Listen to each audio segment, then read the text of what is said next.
Why? Or just overview? Yeah.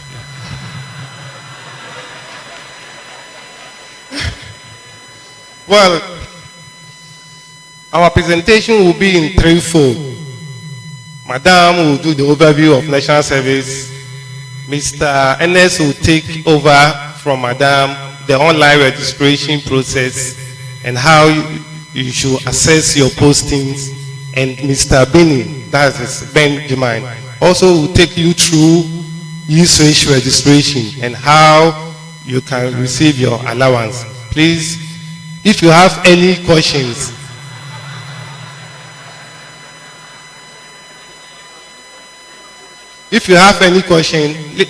you just dot it down.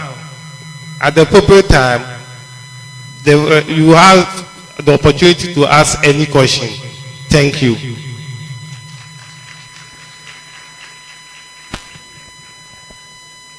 Thank you very much, Mr. Kofi. So it's now time for our first presentation, and this presentation is going to be on the overview of the National Service Secretariat. Help me welcome Mrs. Gilwari Mensah to do the presentation.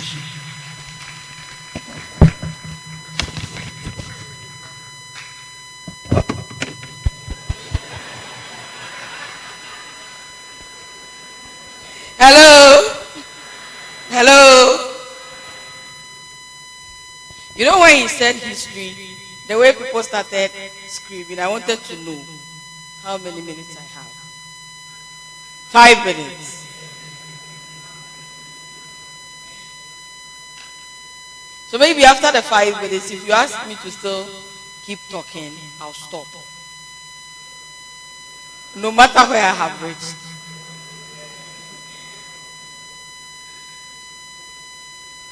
We are here this morning like I keep meeting here almost every year. I think this is my 7th year. Yeah. So we've had 7 different batches, and we've done this thing many, many times. So as she said to you, we are here just to let you know what national service is about. Why, whether you like it or not, you do your service before you get a job. And if you don't do your service, why one day you have to come and do your service? And when you come and you want to do your service, they will frustrate you. So it's better you do it now. So we are here to make it very simple and short.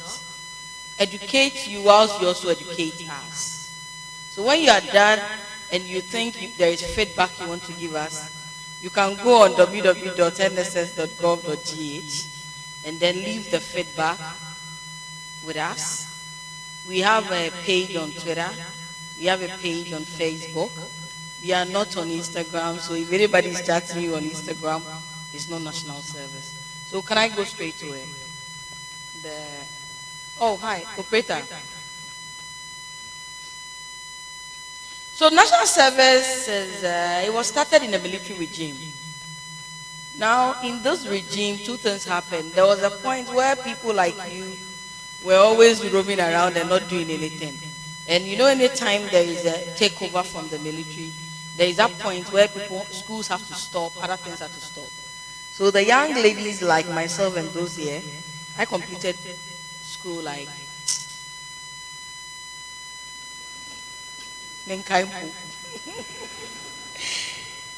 because we thought we're graduate and other things, what we're doing was to just roam around without doing anything. So one government decided that for us to be roaming about, they should put us together to do some work for Mother Ghana. So it metamorphosed from being a military decree to becoming a law. So way back, it used to be 2 years. So what you used to do was that when it was A-level, O-level, when you are done with A-level, you will do your service. When you go into the university or any of the tertiary, and you are done also, you come and do another service. Now, those times, if you did not do your A-levels service, and you were in the university, first year, you will be brought out to go and do the service, and when you are done, you come and complete. Whenever, and this is for you to know how important the National Service Certificate is. Whenever your certificate gets missing, the only way you can get another one is to way back was to go to the police for a police report before you could get another service certificate. But as digitalization starts coming, we decide to say, oh, anybody should get it. And that's how today you can easily get an attestation in replacement of your certificate. Unfortunately now, national service is digital. You only take your barcode and you keep it in your mail for the rest of your life. So when even it's missing in terms of paper, you can still reprint. So national service, like I said, started with a decree, the 208, which I don't want to talk about because we won't have a decree ever in Ghana again. Say amen. You've never seen war, so don't a decree. Why?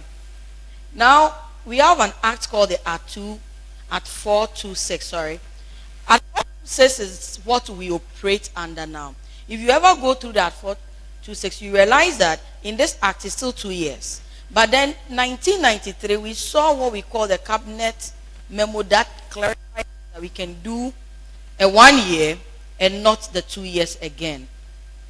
Like it's written there, we are reviewing our acts as we are speaking. We are done with the policy to make sure that now we are no more going to just deploy you, but we will deploy you for employment. Are we good? Next one. Vision and mission, you would hear it when you are doing the 1 year. You know, so let's move on. Every Ghanaian is supposed to do national service. And when I talk of Ghanaian, I'm talking about Ghanaian by birth, Ghanaian by marriage, Ghanaian by association, if it is legal. So if I call myself a Ghanaian, but I do not have any document to prove I'm a Ghanaian, I cannot do service. Ghanaian by association only means that if I'm a refugee, every refugee in a country is accepted as a member of that country. So all the other refugees at Bujumbura, those who are able to get either an HND or a degree, they also did their service. Aside from them, nobody else is supposed to do service. Number two, the fact that you went to school abroad does not stop you from being a Ghanaian. So as far as you are a human being on planet Earth, a Ghanaian, you must do your service. You must be 18 years and above. And when I say 18 years and above, I mean we've had people who are 16 years completing university. They came back and we said, we are very sorry, you cannot sign a contract. So they went home, waited till when they were 18, and they came to do service.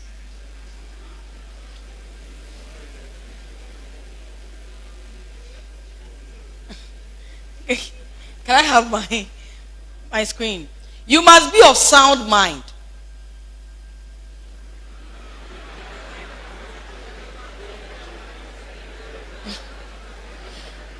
When we say you must be of sound mind, all we are saying is that you must be someone who do not have any illness declared by a medical doctor, that your interaction with people can harm them, or you can also be harmed. Then you must be a tertiary graduate. So we only do service from people with 2 years HND and above. So ever if you've done DBS, there is no way you can do service. So if you do any course that is 2 years and above, you can. So way back, those who went to do the certificates, that's the teachers, they were not allowed to do service because whatever they went to do was not up to the level of an HND. But ever since we moved them into degrees, and some of them are doing HNDs, they are supposed to do service. And without doing your service, GES cannot employ you. The objectives, move it. Coverage of national service. National service is not 6 months. National service is 12 months. 11 months of it you work full time, and 1 month of it is terminal leave. When we say terminal leave, all we are saying is that go home and rest, yet you have to be paid. So wherever you are working, they must make you go home and rest, and yet they must pay you. Why are they?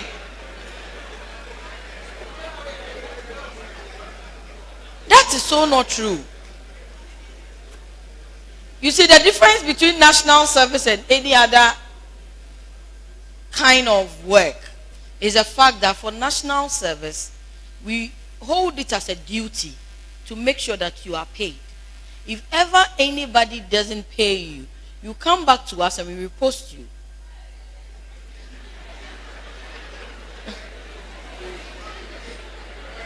The slide before this one.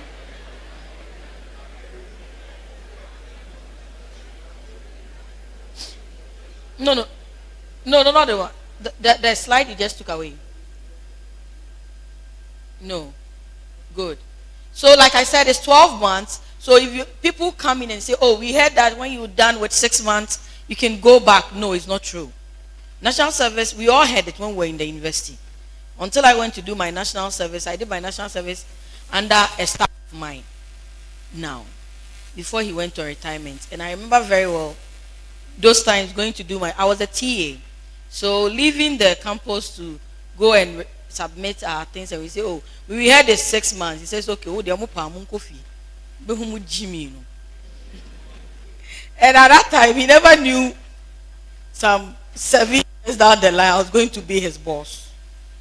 And the last thing that even hurt me so much was I was going to submit my monthly duty form. I went and this man, I asked him, sir, please, where should we put it? The man said. So when he became my staff, and he came for a meeting, and then he asked me, he brought a dog. Madam, where should I put it? What would you have said?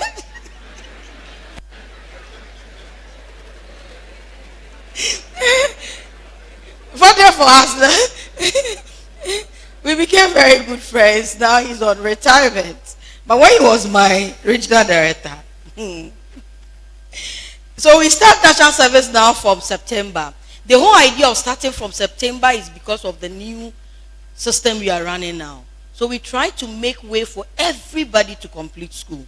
Last year, for instance, that's about 2023, 2024, for 2022, 2023. For instance, we had to wait for UCC to be able to start service. So we waited till about 95% of you were done with your academics before we started service. And anytime you are not done, we still gladly sit in our office waiting for you to finish. When you are done, you come register until the last person registers. To us, everybody is not done and everybody is given the opportunity to do service. So you don't have to fret. When it's time for you to write your final exams, concentrate on it. When you are done, go into our various regional offices, wherever you were posted, and get yourself registered.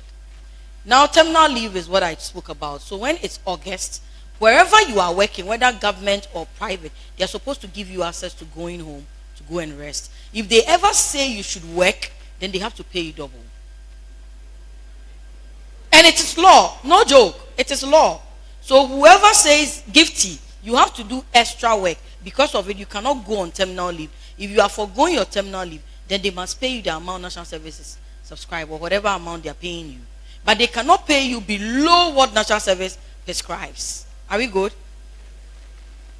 These are the places we post people to. So we post people to both what we call the private sector and then the public sector. At national service, they are graded into two. We call one subvented and the other one non-subvented. Subvented just means the people that take some cola from government before they are able to operate. The non-subvented sometimes can also be companies that government own, but yet they also push their own stuff. For instance, the boss, the GMPCs and the rest, they are non-subvented, the GREs and the rest, because they generate money. ECG, it belongs to government, yet they generate their own money. Subvented is, we are talking about the MMDC, we are talking about all the ministries, we are talking about the national services and any of the other ones you can think about. We post also to NGOs. We have a collaboration also with some of the UN agencies that we post to, which are also graded under NGOs, but they are seen as more INGOs, which one way or the other connects to working with government. Then we also, any day, at any time, our board has the liberty of saying that we think there is an issue happening in Ghana and national service has to step in. the board decides to generate any model they want. So for instance, before now, 3 things had been generated. The board before 2016 sat and said that there was so much traffic in the urban communities. And these people decided in their intelligence that we are educated. So the educated person can manage the traffic structure more than the uneducated. So they structured it, one meeting. They structured it in such a way that we as National Service would collaborate with the MTTD and set up a system called the Traffic Management System. Now the Traffic Management System, this is the catch. Anytime the police is supposed to employ the people that they have trained for them to appreciate the traffic system, they first look at them. These people do not go to work like you and I do, the 8 to 5. They do it as and when, just as they. So for instance, if I have a schedule in the morning, I do my morning schedule. When I'm done, I go home. They are trained by the police in the police school, so they have basic training apart from gun shooting. We now have what we call the planting for food and jobs. We have what they call the rearing for food and jobs. And we also have what we call the IT entrepreneurship projects. Now, there are, when we go to any of our, I think, do you guys have the regional, regional office have the IT people doing, what do you call them? The website and other stuff. So we have young people who may be talented. You don't have to study science. But if you ever want to develop yourself in putting apps and other things together, there are apps that we have developed and you are using every day and you think someone else developed. But it was developed just at the National Service offices. Now, these young people are posted to these places. All they do every day in their life is to go and sit there and develop an app. You may not even be someone who has ever touched a laptop before, but they are able to teach you how to develop an app. And when you are done, it becomes your career. And for them, they are supported to set up, because it's an entrepreneurial thing. Now, we have what we also call the Green Ghana. Now, the Green Ghana project works on you being assisted to start farming and rearing in a very small space. It could even be your home. So these people are sent to people that are big farmers in the country. They are groomed by them for a year. After a year, they are given an extension of 6 months to get themselves cleared. And then they are asked to go and set up, supported by Venture Capital and Maslock. And we have other ones. So we have what we call, so they post to the education support. We take about 65% of all the postings we do. We post to the health support. We post to the private agencies, like I said. We also post to our national service officers for national service support. And we post to any other agency that needs our support. But the first one we look at is the education support. But when you check, we are under the Ministry of Education. And we all know the teacher-student ratio is low. So we post you to become a supplementary for the teacher in the classroom. Someone would say, okay, I did, for instance, we are humanities people, yeah? So let's say I did sociology. You do sociology here. You do sociology. So I did sociology. And when I am done, where am I supposed to be posted to go and work? Where? Where?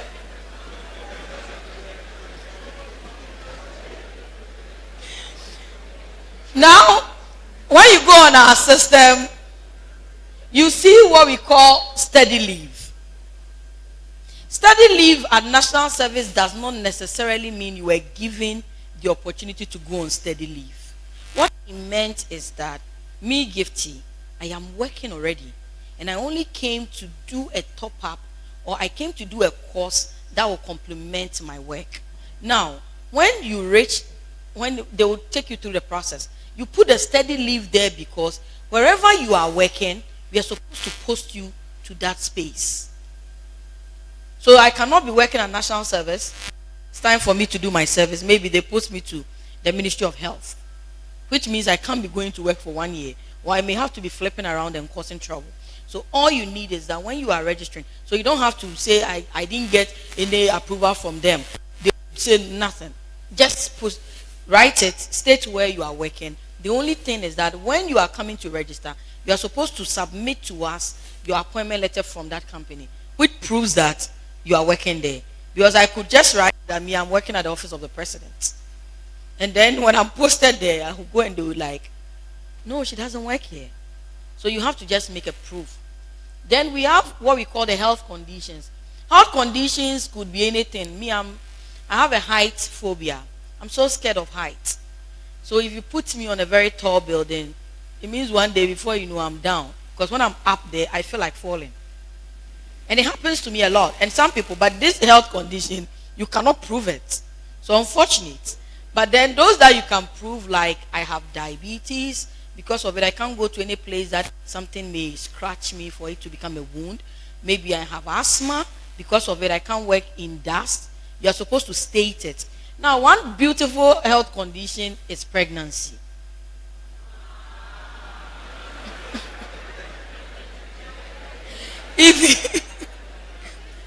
If you are also pregnant, or if you have plans of getting pregnant, or you are a newly wedded woman, I didn't say man, you are supposed to state that you are pregnant. Now, if you are a lactating mother, you are supposed to state. The reason is because before we go on posting, these things he said are the criteria we use. We first look at the people who already are working and we push them back to where they are working. Now we go to look at the health issues. So what is the challenges of these people we are going to post? So if I said I'm pregnant and then I live in so and so house, they will post me there. Around the vicinity I'm living. If I just got married and because of it, I'm very close in terms of proximity. For women, you'll be posted to wherever. Then when we are done with these little skirmishes, we come to the choices. When we are registering, you will see there is first, second, third choice. Almost all of us here may choose Greater Accra. Beautifully, there are less than 35,000 jobs in Greater Accra. Last year, we got as much as 195,000 people coming in. We had to post, when we were done, we had about 130-something thousand. Now, this 130-something thousand, which we are only posting 35,000 of them, the whole of Greater Accra.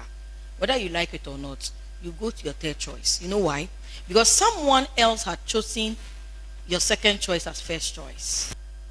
The person will have to be fed before you are fed. Because you said you want to go somewhere else. Now, one nice thing is if you knew when you were in school, you should have learned.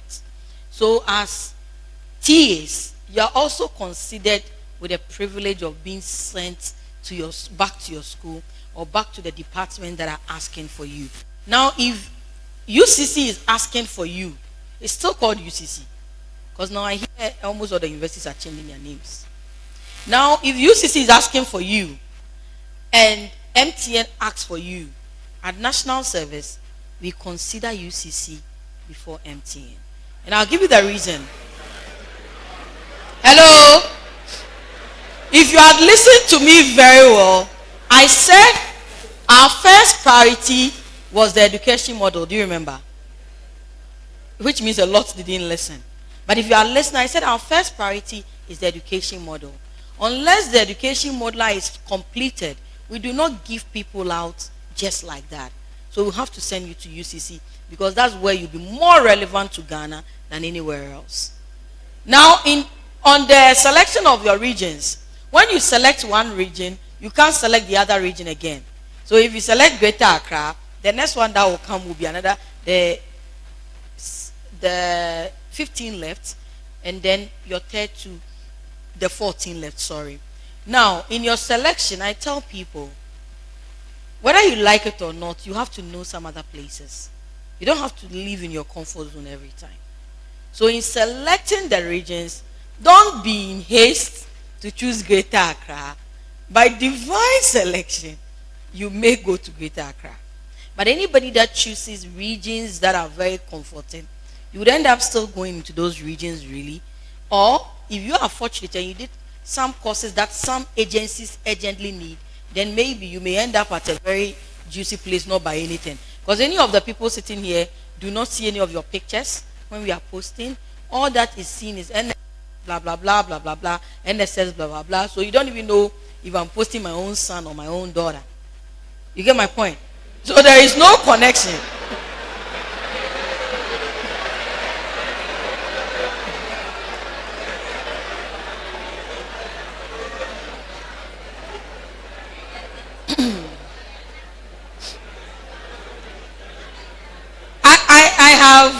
one meeting, I've spoken about the relevance. Do you all remember?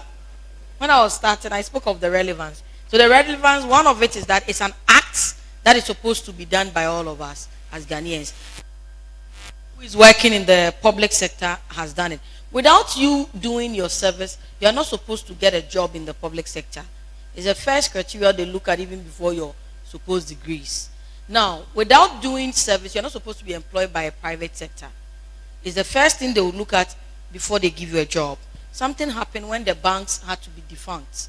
Now, a lot of the people who were working in the private banks, they had not done service. But you know, most of the time, they come to our universities to write aptitude tests and then they roll you in. Unfortunately, the bank had to close down. And then they had to become government owned.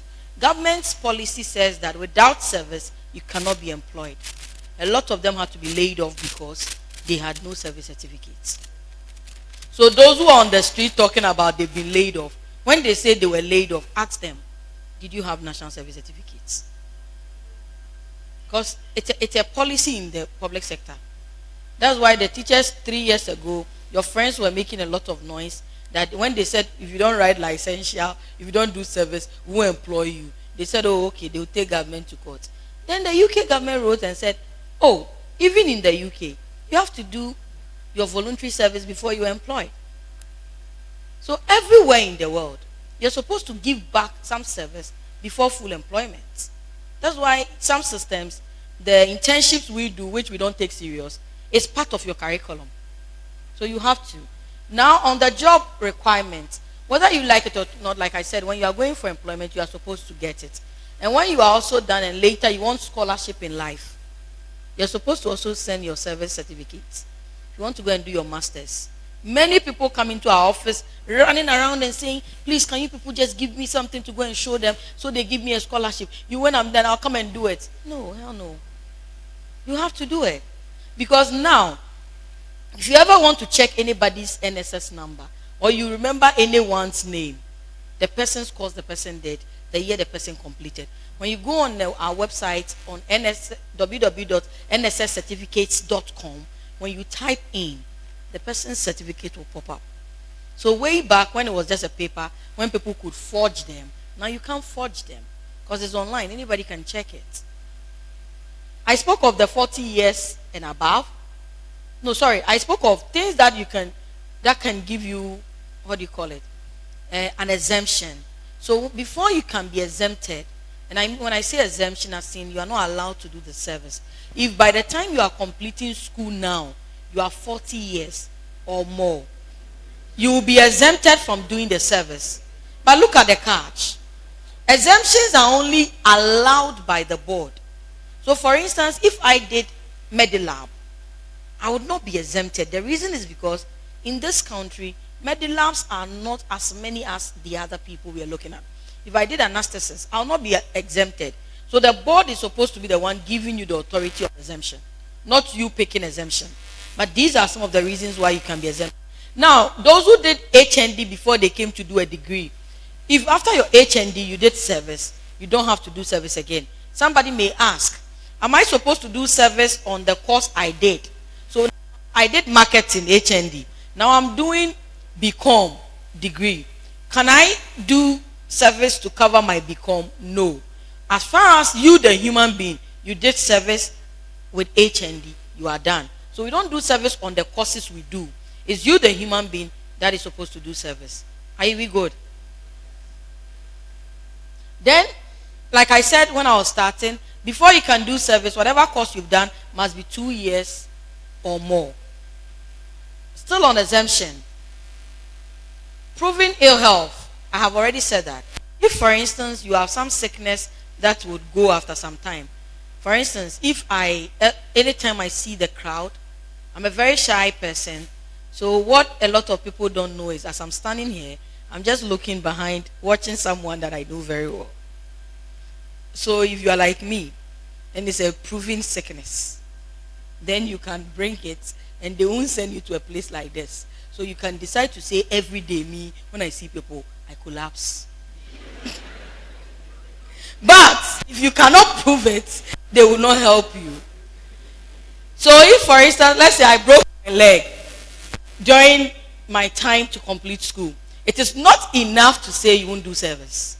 If, let's say, I did a surgery, you would have to heal and come and do your service.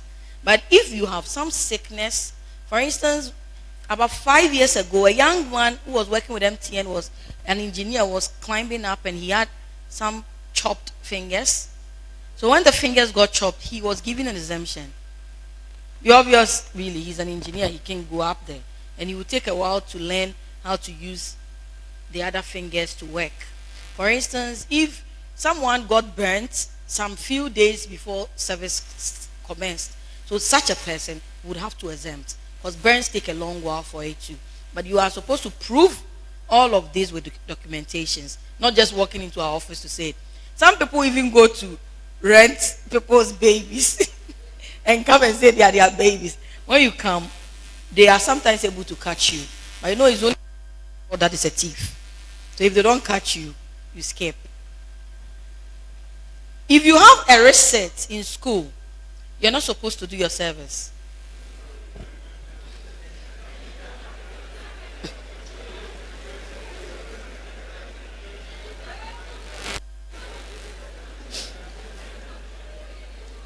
If you have a receipt, you are supposed to defer and come when you are fully completed. When I was starting, I said national service is done by graduates. Do you remember?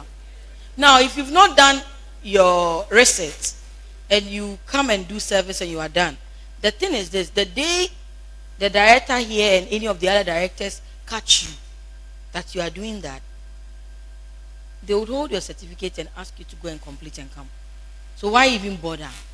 If you know, I always say, like I said, if you've not been caught, it's fine.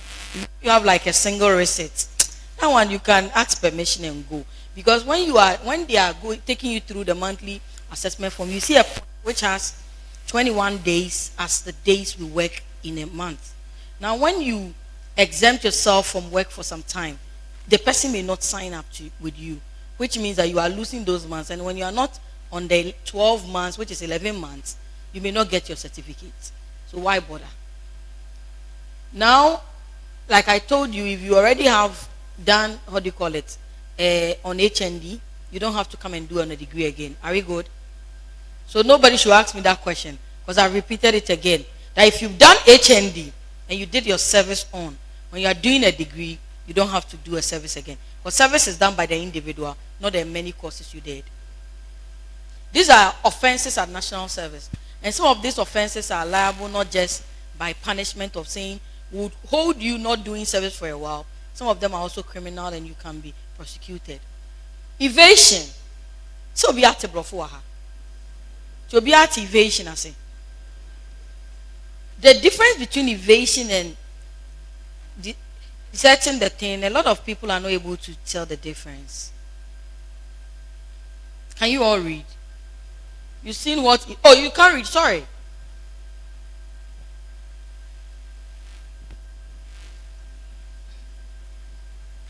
They say evasion, which a lot of people say evasion. Okay. The instance where an NSP does not report at his or her service post within a period of 3 months after close of posting. So if you do not report at all, 3 months, is seen as you decided to evade and not do your service. When you set the place, it means you have started, but you decided to leave the 6 months group. So you see the difference between the evasion means I didn't go at all. So I eluded. But when you start, and after some time you get so tired and you think, hey, where do you? Maybe I'll come house, and you decide not to go again. That one is a crime. Oh. Self-posting. A lot of you here will be liable to it. You know, so many people, when they are posted to places and they think they can go, what they do is they go to the place of their choice and they go and say, please, you let me start working here. I'll go and correct it later. National Service did not post you to those places. So when you post yourself there, whether you like it or not, to us, you are not doing your service. We've had many of them come and say, oh, I did my service. So, and the company too will write a letter for them and say, oh, within this period to that period, they were with us. No, we don't know you. Because unless you are posted by us, that is where we say you are doing your service. So please, if you are posted and you want to go and repost, we are begging you, properly go through the reposting process. So you go back to this place and then go and confirm that you have been posted by National Service. Second point, absenteeism, which a lot of us, even myself, when I was a student, I used to do. KNUST, we used to have one class. We used to do that class around 5 a.m. and it will close at 7. And me at 5 a.m., that is really when I want to sleep. Because those times I really love watching movies. And then I can count how many times I went for that class the whole year. Because we were many. Because social science here, your doors. But absenteeism for work is a crime at National Service. You cannot get yourself out without telling your supervisor or getting clearance from your supervisor. Lobbying. You know, politically you can lobby for any job you want. But at National Service, if you lobby and you are caught, sometimes when I read, I think whoever brought it here just didn't want to share his or her number. Because really, they said, and I came to meet it. And when I was also going through this 2009 at KNUST, they told me this too, that anytime I ever lobbied for anyone to post me anywhere, it is a huge crime and I'll be in trouble. So you cannot, from where we are done, get numbers from any of my staff. Or go to our regional office and go and say, please, me, I'm coming to look for the director. Director, please, can we be friends? So when it's time for the posting. So lobbying is a crime. Now, this is how your the posting registration process starts. So to give you a clarity on some two things, the only way we get your details is from your school. We have a system where your school only uploads for us. Your school give us your full name as you came into the school. They give us the course you are completing with as it will be on your certificate when you are completing school. They give us your date of birth just as you gave them here. The other thing they give us is to clear to us if you are male or female. Still at National Service, though we are very, very respectful to every human being, we still have only male and female, no other gender. So your school will tell us where we should put you and we keep you there. Now, any of these things we do not tamper with. So if by any reason you ever feel we or whatever name you have there is not what your school has, you come back to your school. They will just go online and correct as your name is written. Do not come to any of our offices harassing us and saying, my name, as they were writing, because when I was a young girl, my name used to be Gifty Efia Oware Abuaje. Now I got married and my name became Gifty Efia Oware Mensa. Now, after the Oware Mensa, I've done a lot of courses. The good thing is that because I've sworn an affidavit and I have a gazette, I'm able to always attach my gazette to it. So it proves that my name Oware Abuaje and Oware Mensa is mine. If you have not done any of them, do not come to our offices. If you ever will do any of them, come back to your school, not National Service. We do not change names. Are you good? Now you are supposed to have your ID card. Our registration is done online. You don't have to go anywhere, no matter the village you are in. As far as they say, we are all getting connected. And recently they said connect me or something. It means that you can register wherever you sit. Now, some of you, when you go to register, you don't have a laptop. You are not good with your phones. So you go to cafes to register. We beg you, when you go and register, sign off and do not leave your data on before you leave. The reason is because maybe not the cafe attendant, but somebody who is also in the cafe, who is not truthful, may pick your data and will play with your data. Like when I was starting, you remember I told you the website of National Service? You remember? The www.nss.gov.gh. That's where the process will start. That's how enrollment starts. When you go on there, you can see a lot of the things that are. You can read all of them to understand. If you do not understand, it's fine. It's English. It's okay. It's not everybody who understands. They said delete a log of good. I said that. Yeah, I've already said that. So the online registration, the posting and all that. NHIS card is not accepted. You all know why. The ruling of Abu Ramadan versus the state says that the NHIA card cannot be used to determine who a Ghanaian is. So we cannot also sit at National Service and pretend we do not know that is not a Ghanaian. So the card that is used to register is a Ghana card. Now there is a card that is easy to get, the SNET card. National Service has a collaboration with SNET, which is also even going to use the Ghana card. Anytime you are stressing and you don't have one, you have to rush and get that. When you go into the NIA offices, they also would give you access. Now, we all know how we write our date of birth, don't we? Me, if you ask me my date of birth right now, and you close my eyes and say, I should put it in the middle in the front, I can't, because it's my date of birth. So keep, when you are writing the date of birth on the system, always remember, reading to understand the question is part of the examination. Is that not it?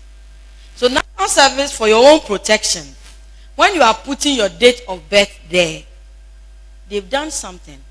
You should check if it is rather really your day of birth or your month of birth that they are asking for. If you mix them, you can be locked out of the system. Because the system is very sensitive. So please, be very mindful of what your date of birth is. If ever you are given one by someone, I beg you, when you go and ask the person and write it and keep it well. Can I move? Yeah, annual assessment forms and other things. Every month, when you are doing your service, you are supposed to take a monthly duty form, signed by your supervisor, send it to the district office, and voila, they will pay you. If you don't do this process and you are in the public sector, you will never be paid. Annual assessment form. No, go back. Annual assessment form is only done, let's say, around your 10th to 11th month, where they have to analyze what your work was. So whether when you came in, you did well or not. There is someone in this country that we had to push to do service again, and it got a little tricky at one point. The young man was working in my secretariat. You know when they say general services, all the allied services are under you. He's not a good musician. He came and I didn't know he was a celebrity because I don't listen to his type of general. And this boy wasn't coming to work. And then he thought he was done with service after some time, and he talks and put on his started jeans and come and say, please, I'm coming for my service certificate. You have to go and do it again. Oh, it's not medical. Shame on you.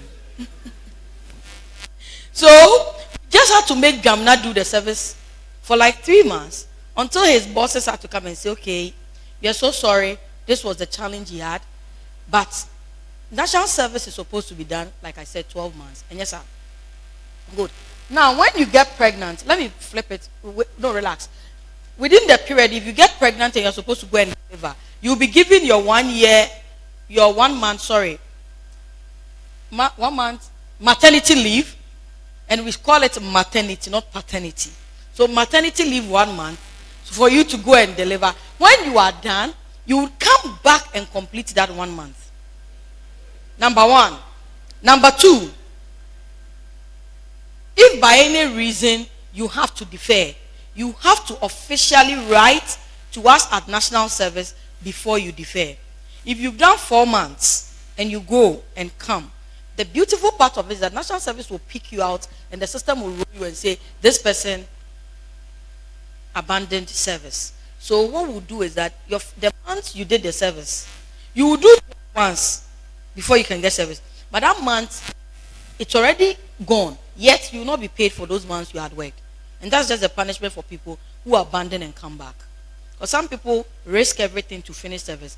If you decide to leave and come and complete, when you come, you would start 12 months, but in terms of payment, you will start from where you ended. Are we good? Now on annual assessment, I think I'm done. And then submission. Without submitting your assessments, that's your annual assessment form, you cannot get your certificates. Certificates are free. They are paid for by government. But delivery of certificates are not free because government doesn't pay for that. All the certificates you get when you are done, because government is the one who had asked you to go do service, government pays for it. But how it gets to you is none of government's business. So you have to pick it up before you go to your various places. The welfare. There is something called National Service Personnel Association called NASPA. Those who like politics here, you can decide to contest. But whether you like it or not, as far as you're a National Service Personnel, you're a member of NASPA.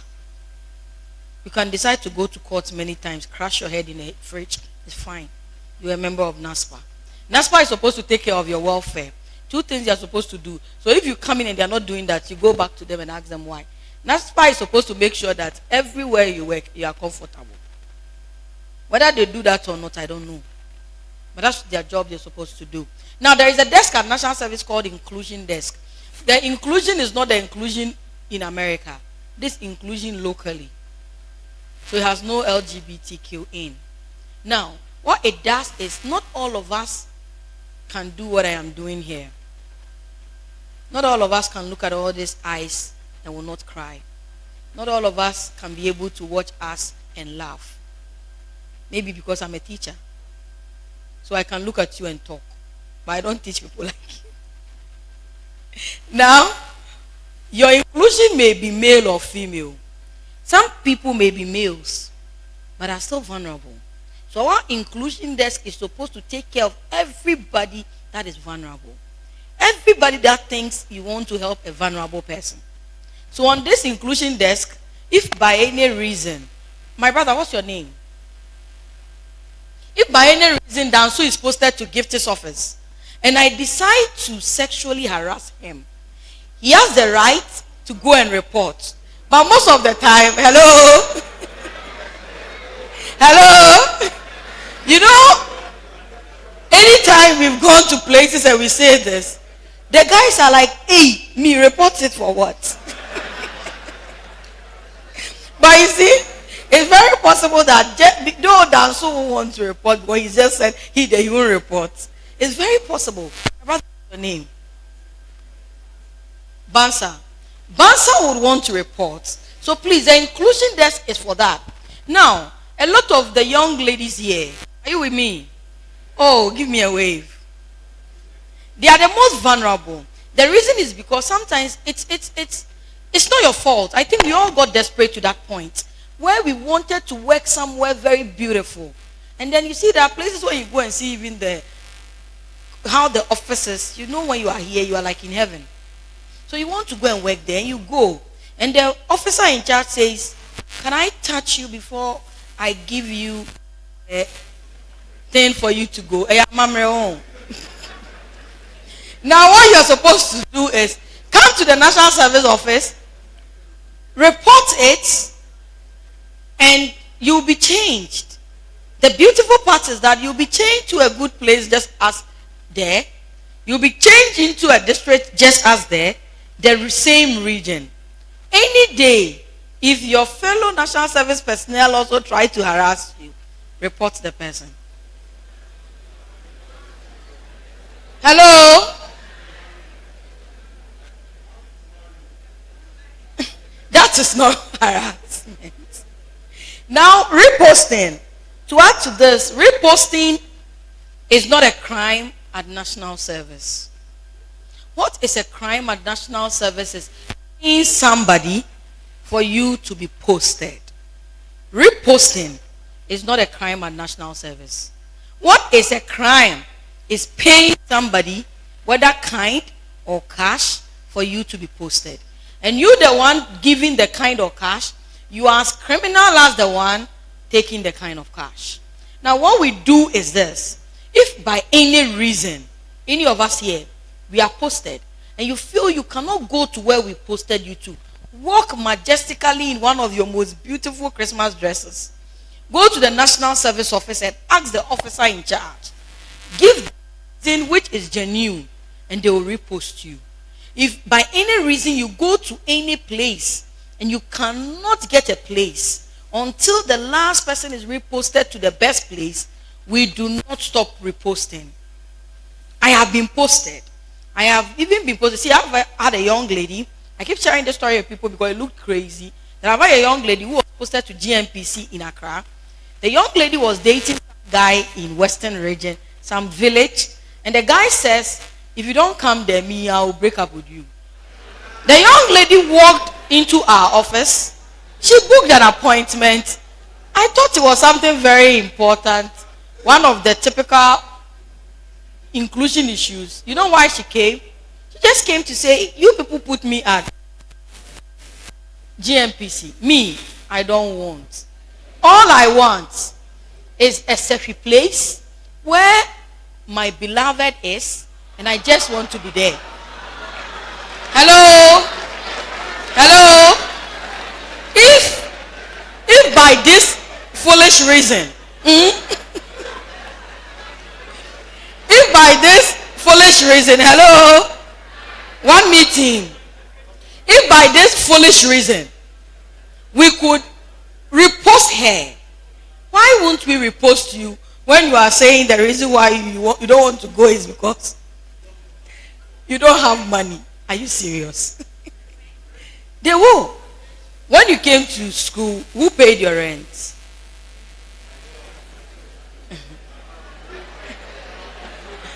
Can I have the next one? Oh, still on caution.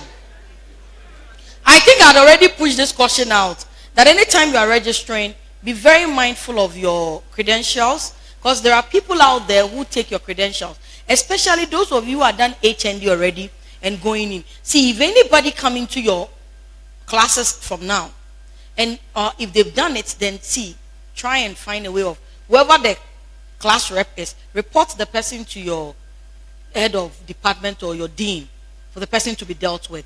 National Service has never asked anyone to collect data of people who had already done service before and not done service before. If anybody ever come and say, oh, those who did HND, write your names. So for you, tell them that it's a lie. If you ask her here, all they will bring to us will be the completion forms. They don't tell us who did HND, who didn't do HND. The only way anybody would know if I've ever done HND or not is when you tell the person. So do not write for anybody whatsoever the details that you have done service before or not. It's personal. Are we good? If you tell them, what they do is that we will block them at the end of the day, but what they have tried is to tamper with our system to get to a point and say they were trying to register like you. So whoever goes into our system will see you trying to register double. We may not know what the data of National Service tomorrow will be used for. And when you are going to get a police clearance, they want to check. So please, be very mindful how you put your data out. Are we good? Will someone talk about the 40 cities, or I should talk about 40 cities? When we are registering, like the way we pay when we wanted to buy forms to come to school. National Service will charge you. Can I see the next slide? Maybe it's there. National Service will charge you a 40 cedis. Oh, thank you so much. You know very much. Why have you worked at National Service before? National Service will charge you a 40 Ghana cedis. Now, the 40 Ghana cedi is for administrative charges, one, and the rest of it is for your NASPA dues. So part of it is given to your national, and they will disseminate it from national, regional, district for your week and other things. Now, the 40 cedi, whether you like it or not, you have to pay. MTN is the only network that's able to push all of you on a platform for them. So they also sometimes use the Momo system to pay it, and that one you have to pay 41 because you have to pay for the, what do you call it, whatever charges they charge. But if you want to enter a bank, just ask me, because I'm very conservative. You enter the bank and you pay your 40 Ghana cedi.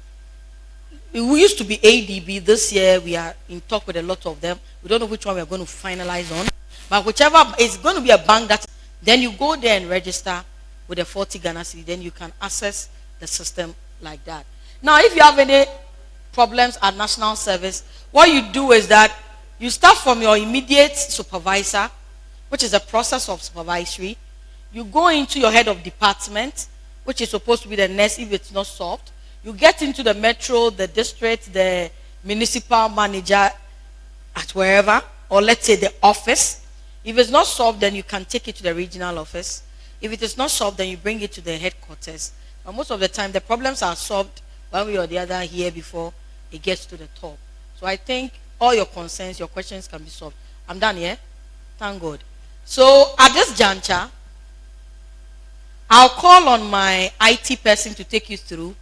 You see, this IT thing, today we are here as friends. Today we are the same. The same students that I teach at KNUST, some of you are like them. And those students, they listen. And I know you too, you listen. But you see, one thing happened to all of us as students. Sometimes, because we have our phones with us, we tend to forget. All the others I said, you may get it from friends. But this one, you may not get it from anyone. This is the IT process. If you miss this process, you may have to travel from your hometown to Accra to correct it. So please, give him all the attention you can. Let him take you through it, appreciate it, and when we are done, we can ask questions that have not discussed. Are we good? So thank you guys so much. When I'm done, when they are done with all of it, I think I'm going to take just 5 questions. And because I have to rush to Accra. And when I'm done with the 5 questions, any other thing, you can get very chatty with us. And we'll be replying you because there are people in the customer care room doing all of that. So guys and ladies, thank you so much.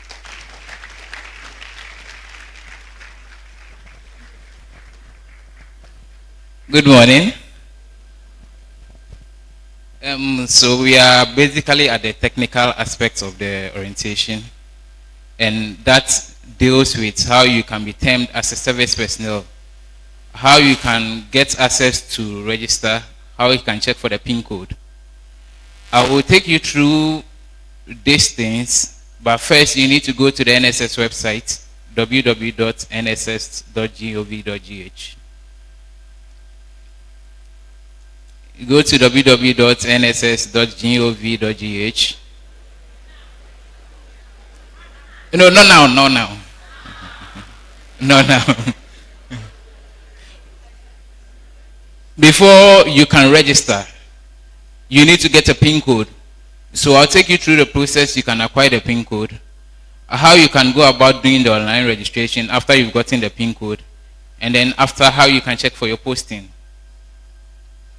When you go to the website, the first thing you need to do is to check for PIN code. Is to check for PIN code. So you click on the red button that says check PIN code on the website. The one that says get PIN code. When you click on that button, you are required to enter your index number or your student ID number and then your date of birth. This information, as my madam said, will be sent by the school to us, and then it's the same information they sent to us that we are requiring you to enter. So in this case, if the date of birth or the index number they have, it's wrong, and they submit that same index number or date of birth, then it means we are requesting you to also enter the wrong one to us. Garbage in, garbage out. What they give us is what we are also requesting you to enter. If you have an issue with the date of birth, you can contact the school now, get it corrected before the details are sent. When you enter these details, the PIN code is generated for you. Very simple. All you need to do is to activate it, and then by activation, you either pay at the bank or through mobile money. After you've made the payment, you are done with getting of the PIN code. Very simple, right? Is it simple?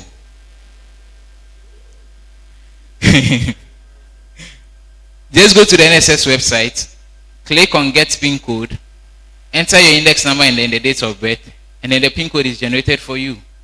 You just need to activate it through the bank or through mobile money, and then you are done. We are clear? Still not clear?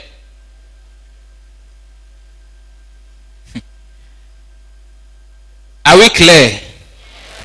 Thank you. So once you get a PIN code and then you activate it, you can then proceed to register with it. You again need to go to the NSS website to do that. But this time you will click on online registration. Click on online registration. You are again required to enter your index number, to enter the date of birth, and the PIN code you paid for. So in this case, if you don't make payment but you want to register, the system will take you back to the payment model for you to issue payment before you can proceed. But once you activate it, you are given access to the enrollment form. The enrollment itself shouldn't take you more than 10 minutes. You just read, provide the necessary answers, and then you go to your next stage. But for the sake of the orientation, I'll break it down a little so you know what is required of you whilst you are doing the registration. The first thing you need to do when you go to the online registration, after you enter your details, is to prove to us that you are indeed the one registering. So you need to identify yourself. You go to the means of identification page. All you have to do is to enter an ID and then proceed to give the number of the ID you entered. The system will cross-check to ensure that the details on the card tallies with the details the school sent. If everything matches, you are given access to the next stage. But then if there is an error, means you have to do that correction before you can proceed to the next stage. When all the details are correct, you are taken to the first stage, which is the personnel info. The personnel info page basically deals with you providing your details to us. So we want your name, your email address, your contact, your guardian name and information, your next of kin information. You are also required to upload a passport size photograph.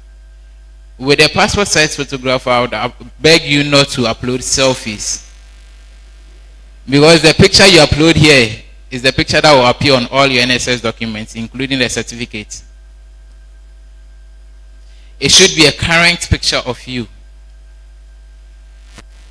When you are done with the personnel info page, you are taken to the employment history page. For those who are already working, this is where you indicate that you're already working. You proceed to prove that you are indeed working there by either uploading your pay slip or appointment letter. If you have any health condition too, you indicate it here, which will influence our postings. As my madam said, pregnancy is termed as a health condition. So here you can indicate that you are pregnant. But again, you need to prove that indeed you are pregnant. You either upload your scan or any documents to prove that indeed you are pregnant.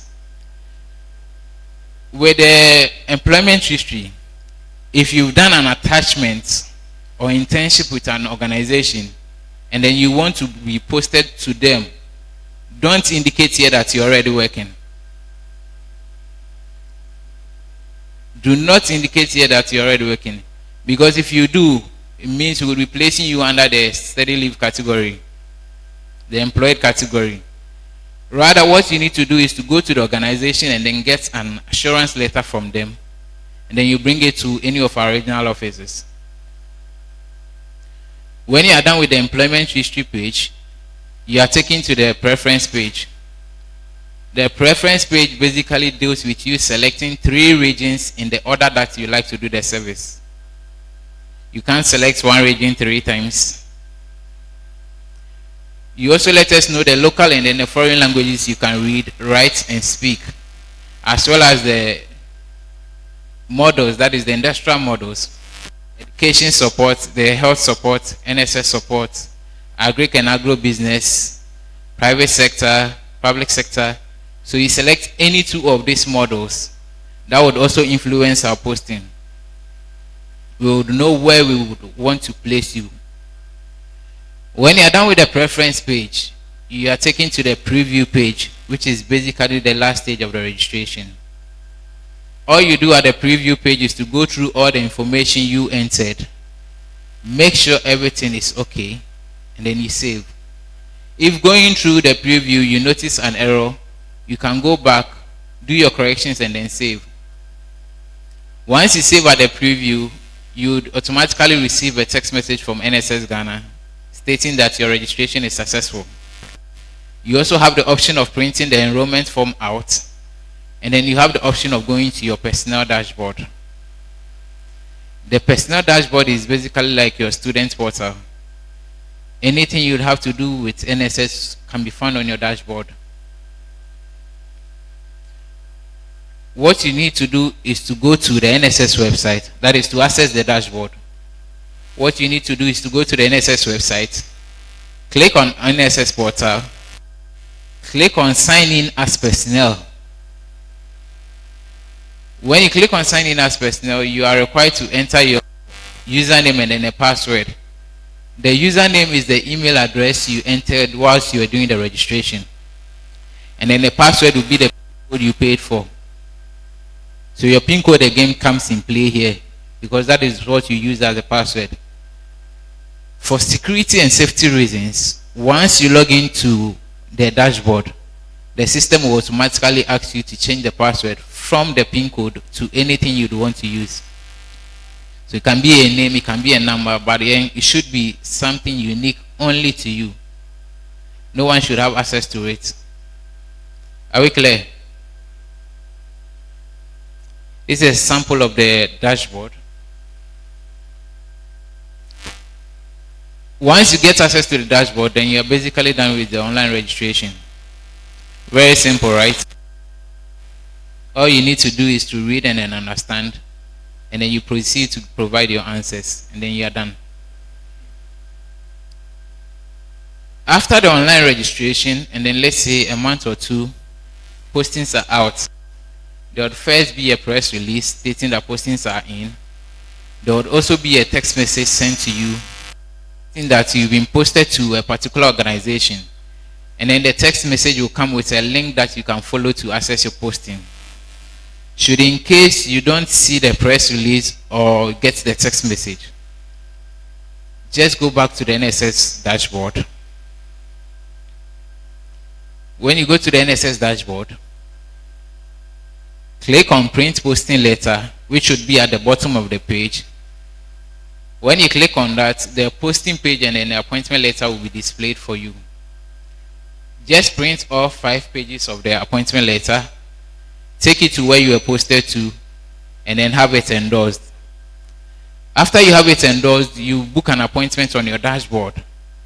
And then on the dates you book for the appointment, you go to the NSS registration center to do your regional registration. You first did online registration. After you are posted, whichever region you are posted to, you will need to register with the NSS office there. That is the regional registration. So after you print your posting letter, take it to where you are posted to for them to endorse the form. Go back to your dashboard to book an appointment. And then on the dates that you book for the appointment, you go to the NSS registration center to register. Also very simple. Are we clear on that?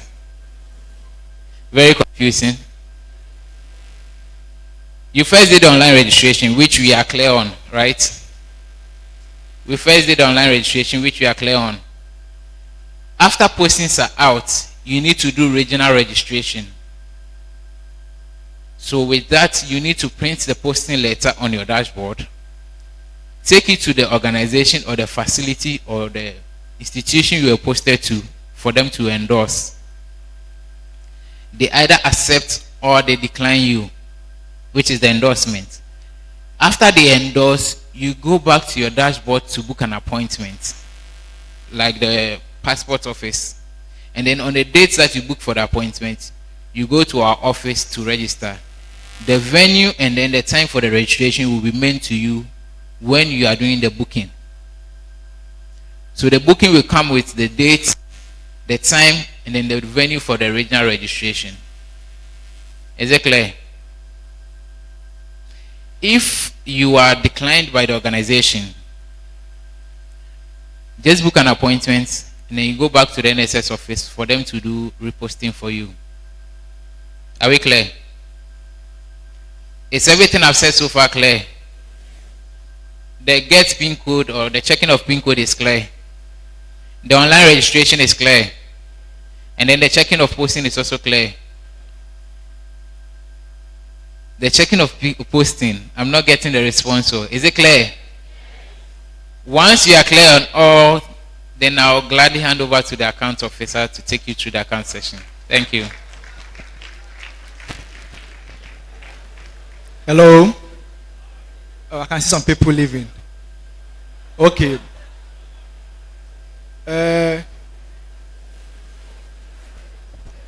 Hello. We are finishing the session in about 20 minutes time, so please, let's wait behind and get all the information.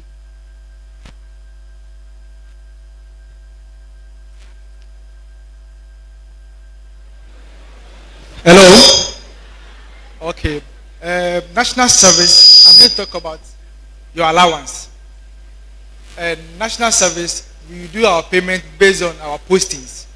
We have subvented category, non-subvented. Non-subvented, they are into two categories. That the steady leave.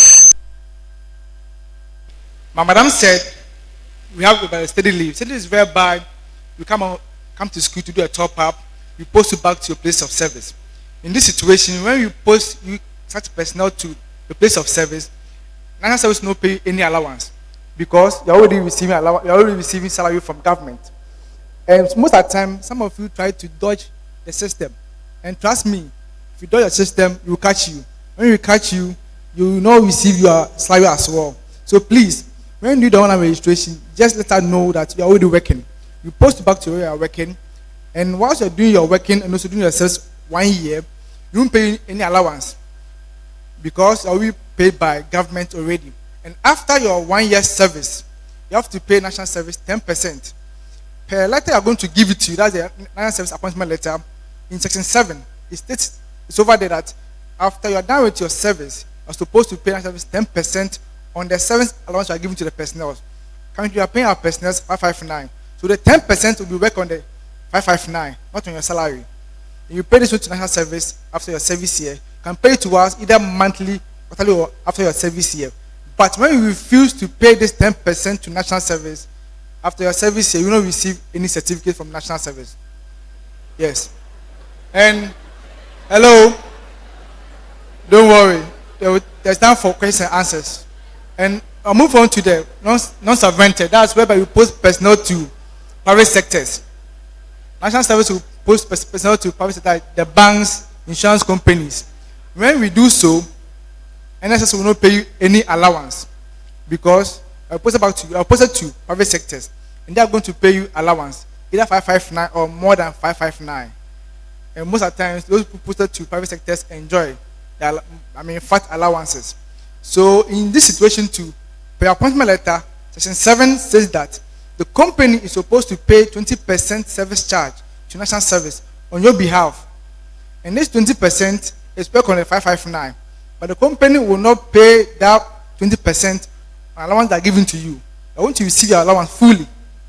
After your 1 year service with national service, the company, they know, they are aware, they're supposed to pay national service 20%. So they'll pay this money on your behalf for the 1 year. And when they refuse to pay to, receive your allowance. So make sure you're opposite to those private sectors after your 1 year service, make sure they are paid the 20% to national service. And lastly, the last category, the subvented category, this is whereby we pay our personnel. National service we are now currently paying our personnel 559.40. Yeah. Don't worry, my boss is here. Any question concerning the allowance, you can ask her. It will be increment or not. So before we can pay you this 559, two things from you personnel. One is the monthly duty form and also the e-switch card. Before we can pay you, you need these two things. The monthly duty form is from you, the personnel. You print this form from your dashboard, as my colleague said. And this form, the only thing you do as a personnel is you only sign. Your supervisor will endorse it for you. The days you came to work will also be asked. You have to fill in that portion. Your picture will be on that form. Everything will be on that form. And after your boss have endorsed the form for you, you submit this form to our office at the district level. Currently, National Service have offices across all districts in Ghana here. So we submit this form to our office at the district level for them to pay you. And when we pay you, we don't pay our personnel through the bank account. No, we pay them through an issues card. And the issues card normally it's a card that we pay our personnel on. Can get this card from Commercial Bank, ABSA, ADB. I mean the banks you think within your 1 year of service can get them. That they should be operating. And sometimes during our registration, we have these banks at our registration centers. They are there. When you come, they will get you the card. When you get the card, for you to know the card is valid, make sure you deposit any amount on that card to make sure the card is valid. And after you're done with National Service registration at the regional level, your system, the portal will ask you to update your issue details. But please, one thing normally you could do is the name on the card is different from the name on our system. What I always tell my person, please make sure that your name on appointment letter from National Service should be the same name on the e-switch card. If the names that are different, trust me, 1 year of your service, no allowance. So make sure your name on appointment letter should be the same name on your e-switch card. When you get this card, go to your dashboard. The only people who use this card are those people we are going to pay them. If we are going to pay you, the system will ask you to update your issues card. But if you are not paying you, your portal will not ask you that question. So you go to your portal, they'll ask you to enter in your issues number, the name on the card, the bank that gave you the card. When you are done with all those things correctly, and there's no issue on it, just leave it, just submit it. The system will automatically do 8 background checks. And when it's been approved, that's when you're going to start receiving your allowances. So on this note, I'll end here for questions and clarifications. Thank you very much. A better round of applause for all our resource persons so far. I'm sure we've been well educated and informed about the presentation so far. So it's not time for questions. We'll allow for 5 questions because the next session starts at 12 o'clock for the College of Agriculture and Natural Sciences. So if you are ready with your question, kindly come and line up at my right side. 5 questions. So whilst we wait for our 5 students to come forward to ask their questions, let's take notes of the following. So the data that the University of Cape Coast will provide to the National Service Secretariat, this data is actually provided by you, the students. The university doesn't tamper with any data. So remember, the information that you provided when you were filling your admission form before coming to the university is the same information we give out to the National Service Secretariat. So any issue on date of birth and name is what you provided. The university has not altered anything in the system. And I'm sure by now you know that change of name is not accepted in the University of Cape Coast as well. It is only on marital grounds. And even that one, we will need to see your gazette as well. So, and that applies only to females. So for males, change of name is not allowed. The name that you brought in is what you exit with. So I just want us to draw attention before we come asking questions on names and date of birth. Thank you. So let's know your name and then the question in brief. Thank you. Hello. My name is Zainab Nkrumah. In a situation like mine, I'm pregnant and my time is due the exact month we are starting NSS. I think we are starting in September this year, God willing. And so I heard Madam saying that we have just 1 month leave. What if you are undergoing a surgery? Do you also have just a month, or there is special concern on that? Thank you. I'm Patrick Jainfi, and I want to ask if someone wants to enter into the military or see any of the security agencies, either being the military or custom or immigration, will the person have to go through all the 12 months national service, or the person can skip that? All right. I'm Samuel Nyameche. I want to ask this question pertaining to the finance section. I understand that we have to pay 10% every month, either monthly, quarterly, or when we are done with the national service. I want to know whether this monthly will be paid just once, or it is just the 10%, which is 55 cedis, 90 pesos times the 11 months we'll be doing. And I want to also know, if it is the 11 months, I want to know what that money is used for and why you are saying government pays for that money. Because already you said government pays for the certificate. So if government pays for the certificate, I want to know what that particular deduction is used for and how it collocates with the saying that. Hey.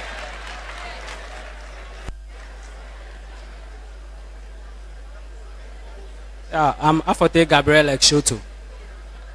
When the IT person was talking, I saw some portion like trouser length and trouser with trouser.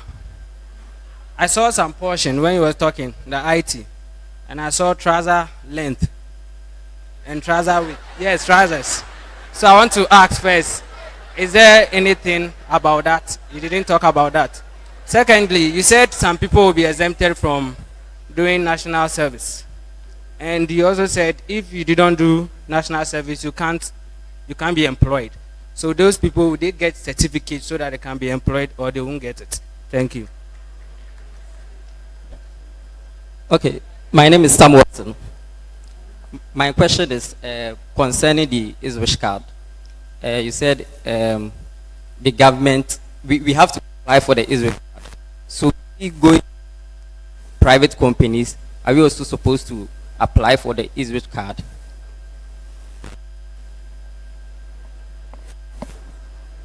Okay.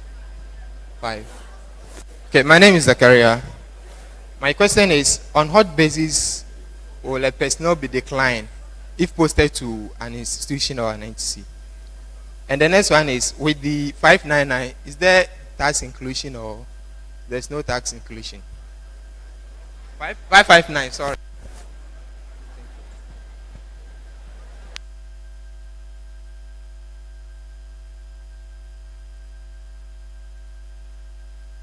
Hello?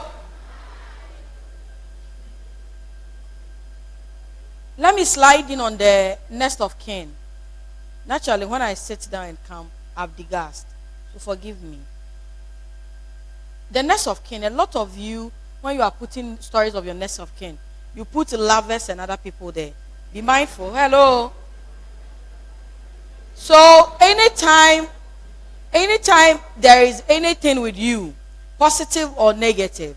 So positive as in if you ever win an award. Negative as in touch wood. But in the service process, if any of you die, we are supposed to release to your family whatever month is left in full. That's why you're supposed to do a support to your family and other things. Now, whoever you keep there as your next of kin receives that amount. We've had challenges of some of you passing or things happening, and before you know, you make a call to the person, and the person says, oh, I used to know her or him in school, but we are even no more friends. So please, be mindful who you put as your next of kin. Now, the first question was, Zainab, you asked about the pregnancy. Yes, the accepted national services for just 1 year. It's assumed that the national service personnel wasn't supposed to get pregnant. But now, fortunately for us, we are advancing where young and older people go to school. So it's fair. But the 1 month is what we officially give. If yours will be a special project where you have to now apply it from your agency. So the agency will now extend, because if, for instance, I've done a surgery, it's obvious I can't do the 1 month, I would have to do an extension. But you just have to write to the agency. The agency will give you, not national service. Then Patrick spoke of, I have written yes. I don't know why I wrote yes after service. Yeah, you're supposed to finish when you're going even to enroll, if you ever say you want to be an officer, they will ask you if you've done service. If you've not done service, you cannot enroll. So without service, you cannot enroll in the military because you have to check your service certificate. Yes, sir.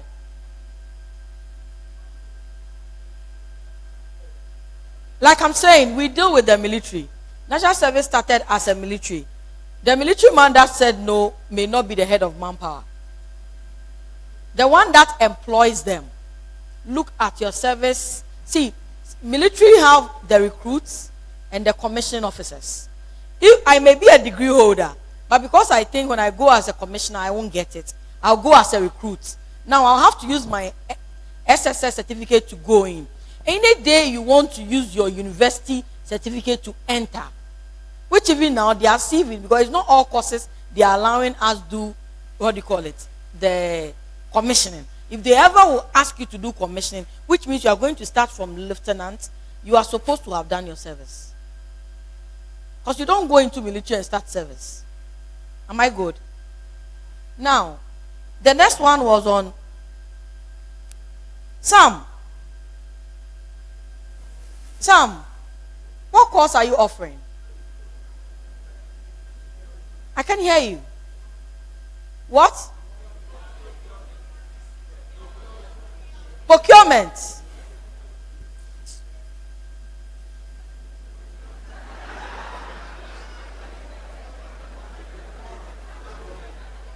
Do you all remember when I was speaking of the caveat I said is if you don't listen well, you make mistakes. Do you remember?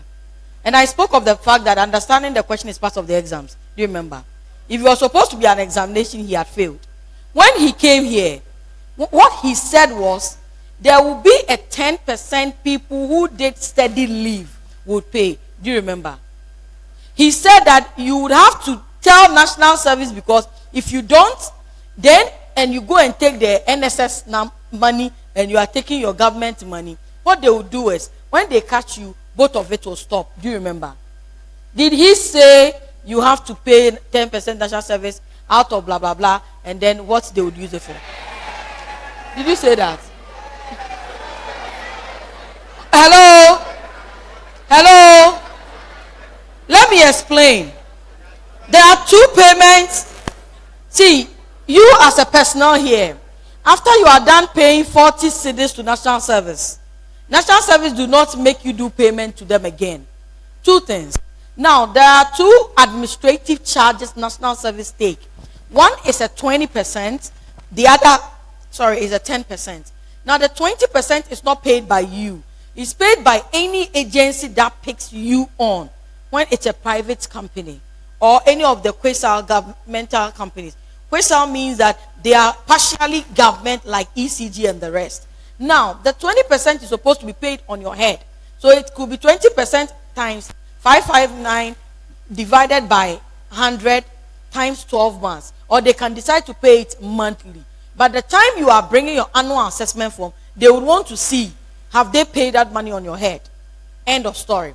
Now, so I say that 20% is paid by the company. Now, you as an individual who is doing some job, who is supposed to do your service, you pay a 10% of the 559 times 12 months to national service. When I was speaking here, I said national service is, you are supposed to be paid for 12 months. Do you remember? So there is no calculation of 11 months. Everybody is paid for 12 months. One of the 12 months, which is your last month, you don't work, but you'll be paid.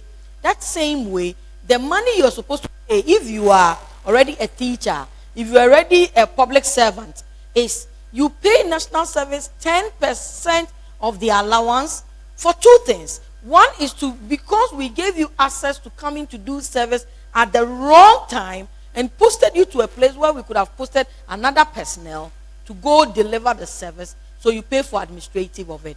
So So they call it most of the time, because this has been zoned for the teachers, because most teachers are working and they come to do their service. A lot of the people who are in the public sector who come to do service, often than not, also have to pay, but some of them play games, yet you'll be caught, because in our payment, if you've ever on any of the government structure, it detects it, because it's the same one. And with government, if I'm being paid a national service and I go to take another salary from, let's say, boss, and they ever get to know, it's a crime. So I have to repay with interest back to government, and then I can be arrested and prosecuted per whoever the agencies are. So at national service, what we do is we don't even handle you. We release you to national security for them to deal with you. Now, someone also asked about trousers and the width and length. The trousers there was supposed to be for those who would qualify to be part of the MTTD project, I said, the traffic management, not for everybody. So if I choose the traffic management as one of my models I want to be in, they will ask me for the details of my trousers length and other things, because they have to sew for them. You see some of them, I don't know if some of them are in central region. So you see them dressed up and they have the hang, that is national service then, yeah, right. Then exemption, yes, we have what we call the exemption certificate. When we exempt you, we are supposed to give you what would still give you access to employment. So sure, exempters have certificates they get. Then Psalm number 2 asks about any card. Okay, no, when you are in the private agency, you don't have to get an e-switch card. Depending on the process your agency pays through, they would have those negotiation and conversation with you. But I always advise NSPs, never, now you are students, but when you become an NSP, never let anyone pay you through the table talk, because it becomes frustrating. Now, if you are paid through the bank, at least you know that this is supposed to be a corporate structure. Now, you are supposed to get e-switch cards. We don't give type of banks, type of whatever. Which one is more comfortable, close to you? I love proximity in conversation. That today, if I'm getting Cowbank, and Cowbank, I don't even save with them. I don't know why I mentioned their name. Cowbank is close, I would get it. If I'm getting APSA, which I often won't tell NSPs to get, because not every town even have APSA. So if you get a card that bank is not too close to you, what happens to you is that anytime you have a challenge, you will have to travel. Because whether you like it or not, there are times you may scratch your card is not working, somebody steals your card. And any day when your card gets missing, what you should do is go into the bank you took the card and take a same card, same detail. Don't go taking another card somewhere and expect that by whatever intervention, National Service should be thinking for you and go and put the money there. The card you put there, when your card gets missing, just like the way our ATMs get missing, go back to them and take it. E-switch allow you to use all your fingers, your 10 fingers as your emergency. At National Service, we block that process. And I'll tell you the reason. Because if I ever is able to sneak and use you and get your card, and I'm going to take your money. If I go to slot it in, then I can be able to use the emergency finger, and the emergency finger could be any of the fingers, and sometimes it's not even connecting to you, but one. We don't allow anyone to use emergency fingers. Somebody had asked us, you pay on e-switch. We've had even a staff who didn't have arms. So how were we paying? When you go to the e-switch machine, if you've ever used it, there is another bio process there. Unless you have a deformity, which has no finger, you are not told that one. So those who don't have fingers, don't worry. If your finger is too funny and you cannot even be able to access biometrics, it's fine. When you go into the bank, they'll show you how to access it without a challenge. And then the next one too was Zach asked us about if you are declined by, what are the reasons why anybody will be declined by agencies? It's many reasons. An agency may, let me typically use the universities. There are moments the universities may bring us and let's say they want 500 people.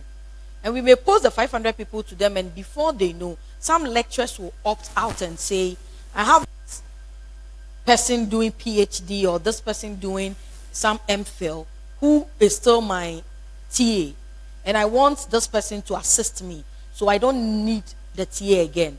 Naturally, the school may bring you back and say, we asked you for 500, but sorry, we think we can make do with 350. So the rest of you will repost you.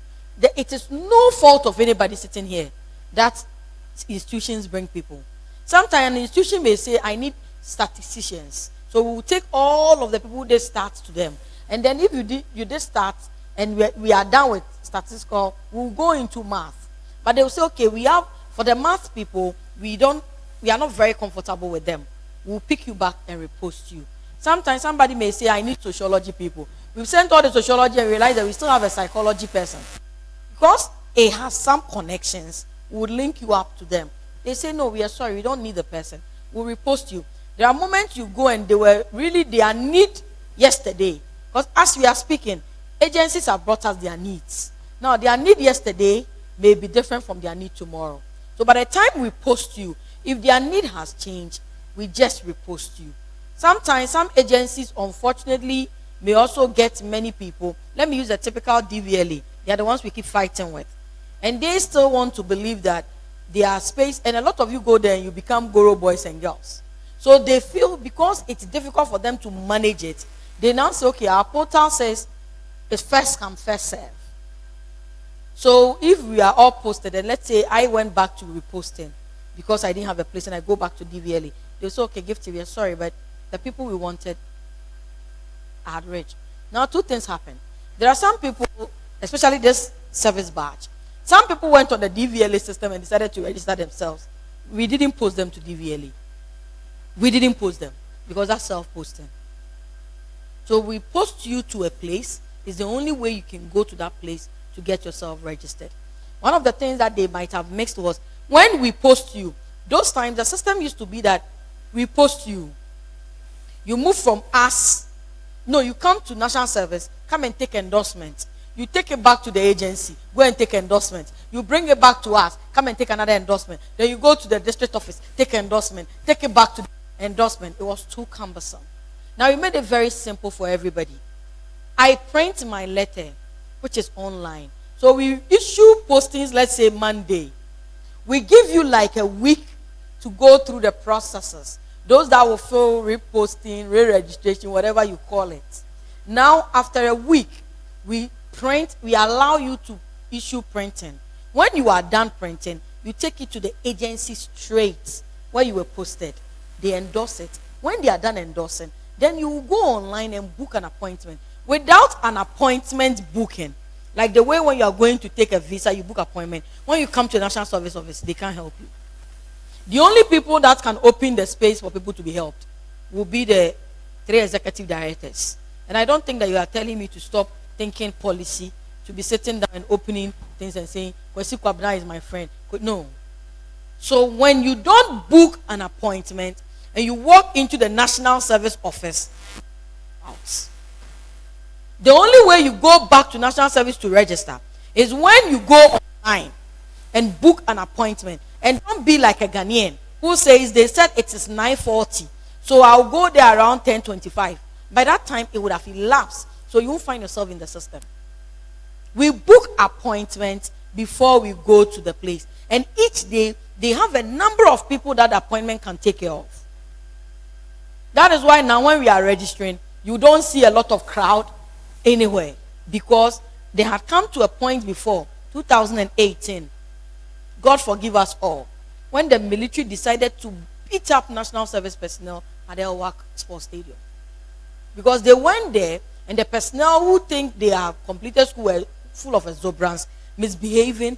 The military tried to calm them down that please, can you guys just make a queue? This is a military zone. We don't make noise here. The personnel started insulting the military men. The military men disciplined them. Now when it happened, we sitting on the top blamed ourselves because we felt we could have done a proper process and let you register without any push and pull. Because those were times when 2 a.m. you go and find a national service personnel sitting at the regional office and queuing with stones. Those times are gone. That's why we are saying at the comfort of your home, they would ask you on the system when you open, 12 o'clock, will you be ready to go? Yes. You pick it. You have your appointment letter with you. You go majestically, sit there. There will not be more than 10 people, 20 people. and you get yourself registered. Are we good? Is there any other thing I've not covered? Is there any other thing I've not covered? I've covered everything. So 559 is non-taxable. We don't tax you. Because it's paid on e-switch, what you rather pay sometimes is the card. You know, every card has some charge, but it's some 0 point something, something, something. So even the 0.44 they pay is able to sometimes clear that for you. It's less than I was about to say $1. It's less than a CD, like, or 10, I don't know. But it's something small. I don't use the e-switch card, but I know it's something very small. Are we good? All right. So on behalf of my team, Madam, and everybody here, we are very grateful for your time. As we are here right now, we are friends, like I said. And to give you the dispensation I've always been giving you, there is something that had been happening, and it happened everywhere, including your school. Some people come around, take some of you, your biometric, to get e-switch. They go to use you to do crimes, which is coming to pretend it is you doing your service. Let me take it as that time you didn't know, because you had never done service before, and you gave them your e-switch card, and every month they will let you go and take the money for them. Some many years ago, those who came to school before 2020, all of you were here 2020, like 19 sort of. Good. It was happening then. Then now you took the money for them, and then they gave you your e-switch card back, and after 1 year your business with them had ended. So every day they will give you 100 Ghana or 150 Ghana. It was a crime. Now, I'll give you this dispensation. Between today till the end of this month, go to the regional office and report it to them. Are we listening? If you've ever given an e-switch card to anybody who used to bring you money which you had not worked for your own excitement, I'm saying, go to the regional office, see the regional director, tell the regional director that it was a mistake. I didn't even know.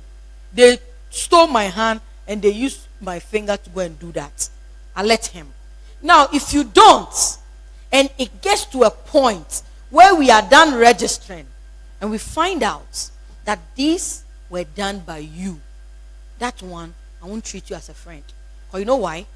That your wrongs make national security chase us for wrongs we have not done. So at this point, I would want all of us to clear it. So by the time I am giving access to our system for national security to have access to see, they won't ask that, why is this person blocked? And they say, oh, he did service by under a different name. So I am asking you, when we are done here, we know ourselves. We know whatever we have done. If ever anybody made you do e-switch card for the person and said, oh, busumi biya, me bro 100 Ghana. Now also ko 500 the more. Now 100 Ghana. I am telling you now, nicely, go to the office and say, this was the error I also committed. They will correct it, bring all of it to the headquarters for us to work on it before we start service. Are we good? When we start service, well, you see, like I said, today, we are here as your friends. Today, we know you very well. But when you come into my office on a regular day, I can't be this nice. Because my KPIs is connected to what we are saying. And tomorrow, when they say national service is not doing very well, and we are in the newspaper, you will be the first to insult us. So we deal with it. And then a lot of you sometimes also think that social media is a point of misbehaving. So sometimes you go on various social media platforms and write anything. Unfortunately for you, this is the bad news. Social media came to do us good and bad.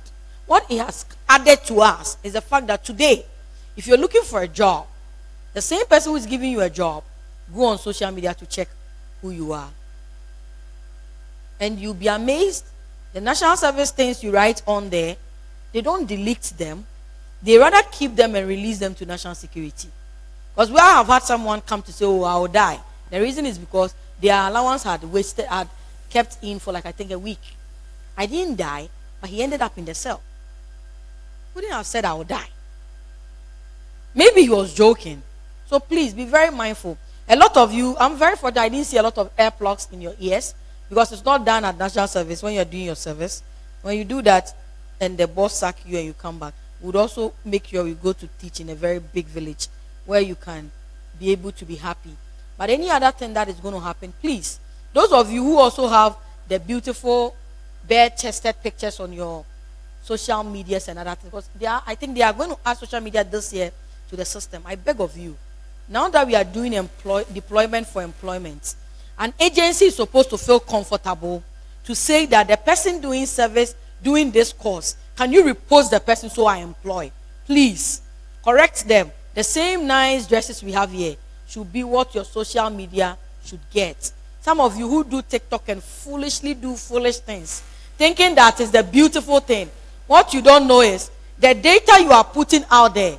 Tomorrow, when you want to become like gifted to be the head of national service, your own staff, when you are going for your interview at public service, they will pull it back to you. So let's all be mindful of it. Before we end, let's get up, sing the youth song, then we can be out of here. Oh, behind him, sorry. Arise, Ghana youth. Oh, that's a national song. That's our song. Oh. You will sing it for 12 months.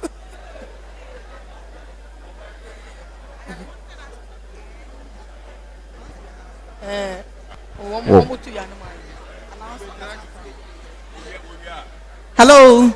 So before we sing the anthem and exit this venue for the next group to come in, let's take note of these announcements.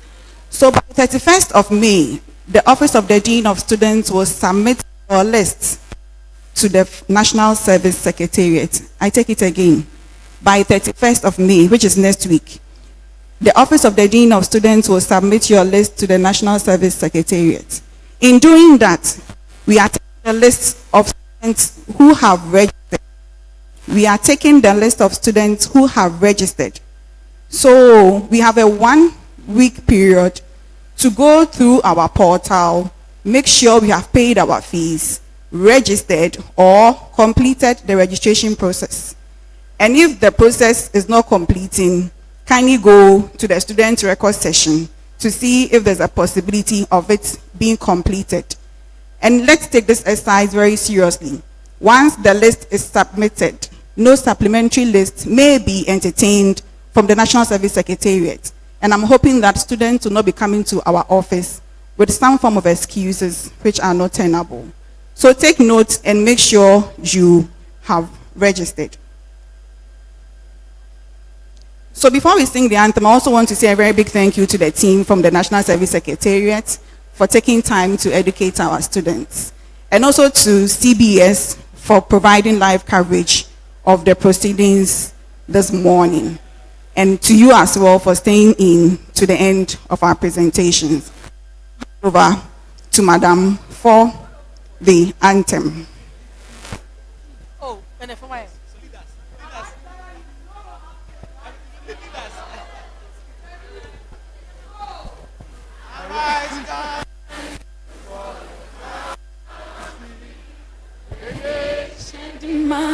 your devotion, let us all unite to uphold and make her great and strong. We are all involved. We are all involved. We are all involved in building a mother. We are all involved. We are all involved. We are all involved in building a motherland.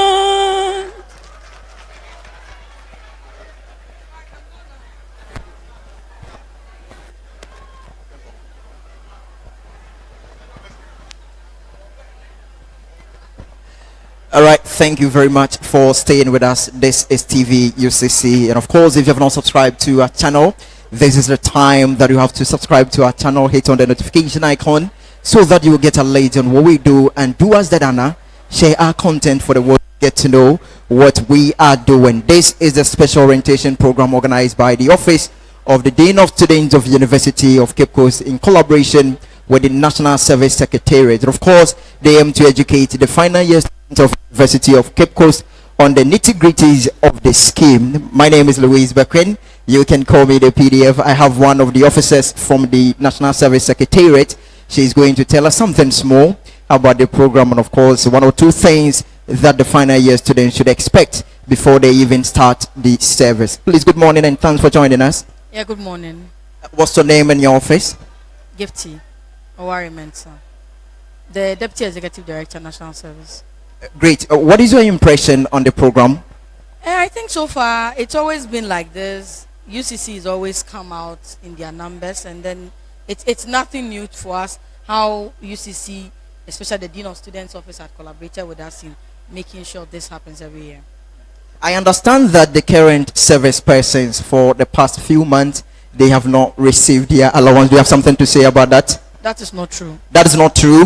Is there any service person around? All right, she's saying that is not true. But is there any relationship between the secretariat or the scheme and any insurance company in Ghana? Yes, we have an insurance policy, but the policy is not mandatory, it's voluntary. It's something that whether you like it, you do it, whether you don't, you stop.